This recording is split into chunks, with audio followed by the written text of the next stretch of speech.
Hi guys, market മേച്ചറിൻ്റെ പുതിയൊരു daily market update വീഡിയോയിലേക്ക് എല്ലാവർക്കും സ്വാഗതം.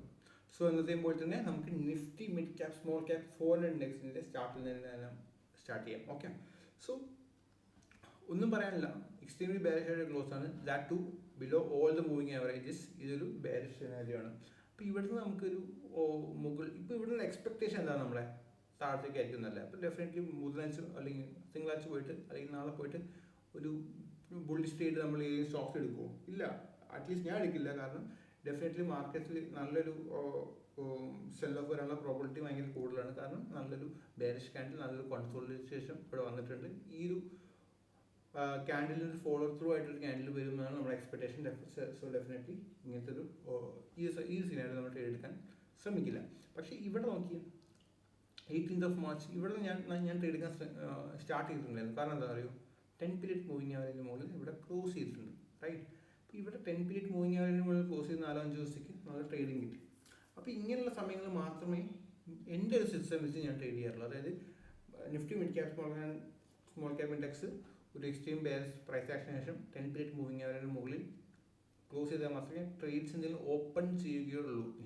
അല്ലാന്നുണ്ടെങ്കിൽ ഞാൻ ട്രേഡ്സ് കാര്യങ്ങൾ ഓപ്പൺ ചെയ്യും. ഡെഫിനറ്റ്ലി ട്രേഡ് ഓപ്പൺ ചെയ്യുന്നുണ്ടെങ്കിൽ നമ്മുടെ വാസ്റ്റേഴ്സിലുള്ള സ്റ്റോക്സ് ചെയ്തെങ്കിൽ നല്ല രീതിയിൽ ഉള്ള ബ്രേക്ക് ഔട്ട്സ്, നല്ല കൺസോളിഡേഷൻ തരണം. അപ്പോൾ നമ്മുടെ സെറ്റപ്സ് ഒക്കെ വാസ്റ്റേഴ്സിലുള്ള സെറ്റപ്സ് ഒക്കെ നല്ല രീതിയിൽ വർക്ക് ചെയ്യണം. എങ്കിൽ മാത്രമേ നമ്മൾ ട്രേഡ് എടുക്കാൻ പറ്റുള്ളൂ. അഥവാ വെറുതെ ഈ ഒരു മാർക്കറ്റ് ഈ ഒരു ഇൻഡെക്സ് 10 പീരീഡ് മൂവിങ് ആവറേജിന് മുകളിൽ പോയി ക്ലോസ് ചെയ്ത് വന്നുകൊണ്ട് നമ്മൾ പോയി ട്രേഡ് എടുത്ത് കഴിഞ്ഞാൽ നമുക്ക് ലോസേ വരുള്ളൂ. കാരണം റാൻഡം ട്രേഡിങ്ങിനെ കുറിച്ചല്ല ഞാനിവിടെ പറയുന്നത്.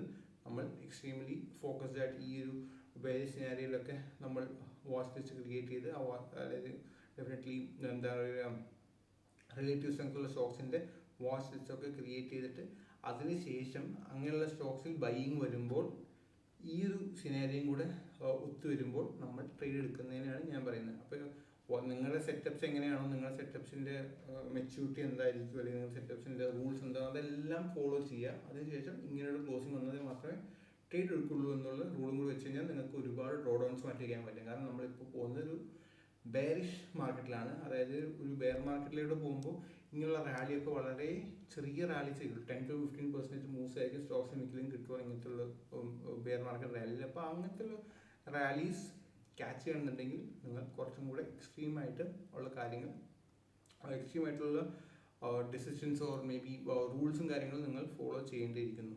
കാരണം ബെയർ മാർക്കറ്റ്സിൽ നിങ്ങൾക്ക് ഒരു 50% ഡ്രോ ഡൗൺ വന്നു കഴിഞ്ഞാൽ ബുൾ മാർക്കറ്റിലേക്ക് വരുമ്പോൾ ആ 50% ഡ്രോ ഡൗൺ നിങ്ങൾക്ക് തിരിച്ചു പിടിക്കുന്നുണ്ടെങ്കിൽ ഒരു വീണ്ടും 100% മൂവ് ആണ് വേണ്ടി വരുന്നത്. അതായത് 1 ലക്ഷം നിങ്ങൾക്ക് ബെയർ മാർക്കറ്റിൽ 50,000 രൂപയായി.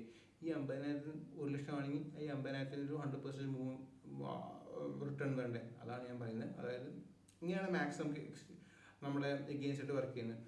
50% ഡ്രോ ഡൗൺ ഉള്ളവൻ ബുൾ മാർക്കറ്റിൽ കാശുണ്ടാക്കാൻ ശ്രമിക്കുക, അല്ലെങ്കിൽ അവന് പറ്റുക. അവൻ ആ 50% ഡ്രോ ഡൗൺ മറികടന്ന് ബ്രേക്ക് ഈവനിലേക്ക് ആക്കാനേ അവന് ചില സമയത്ത് സാധിക്കുള്ളൂ. കാരണം 50-ൽ നിന്ന് 100-ലെത്തുമ്പോഴേക്കും 100% റിട്ടേൺ നമുക്ക് കിട്ടുന്നത് അല്ലേ. പക്ഷേ ആ സമയത്ത് നല്ല രീതിയിൽ നല്ല റൂൾസും ഒക്കെ വെച്ച് ട്രേഡ് ചെയ്യുന്ന ഒരാളാണെങ്കിൽ ബെയർ മാർക്കറ്റിൽ അവനൊരു 5-10% ഡ്രോ ഡൗൺ ഉണ്ടെങ്കിൽ കൂടെ ഈസി ആയിട്ട് അവൻ പ്രോഫിറ്റ്സ് ഉണ്ടാക്കാനുള്ള പ്രോബിലിറ്റി കൂടുതലാണ്.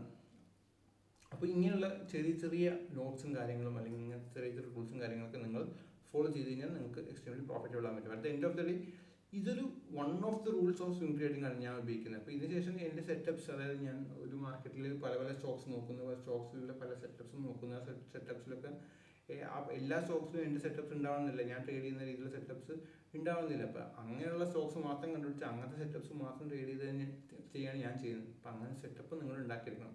അല്ലാതെ ഇൻഡെക്സ് മുകളിൽ ക്ലോസ് ചെയ്തുകൊണ്ട് എന്ത് സ്റ്റോക്ക് റാൻഡമായിട്ട് പോയി വാങ്ങിക്കഴിഞ്ഞാൽ നിങ്ങൾ ഡെഫിനറ്റ്ലി പ്രോഫിറ്റബിൾ ആവില്ല, വീണ്ടും ലോസിലേക്ക് പോകാനുള്ള പ്രോബിലിറ്റി വളരെ കൂടുതലാണ്, റൈറ്റ്. സോ ഇതാണ് Nifty mid cap small cap 400 ഇൻഡെക്സിൻ്റെ ചാർട്ട്. അപ്പോൾ 18th ഞാൻ നല്ലൊരു ട്രേഡ് എടുത്തിരുന്നു, ഗബ്രിയൽ ഇന്ത്യ. അത് ഞാൻ കാണിച്ചു തരാം. സോ എൻ്റെ ഒരു കൈൻഡ് ഓഫ് ട്രേഡിങ് അല്ലെങ്കിൽ എൻ്റെ കൈൻഡ് ഓഫ് തിങ്കിങ്സും കാര്യങ്ങളും നിങ്ങൾക്ക്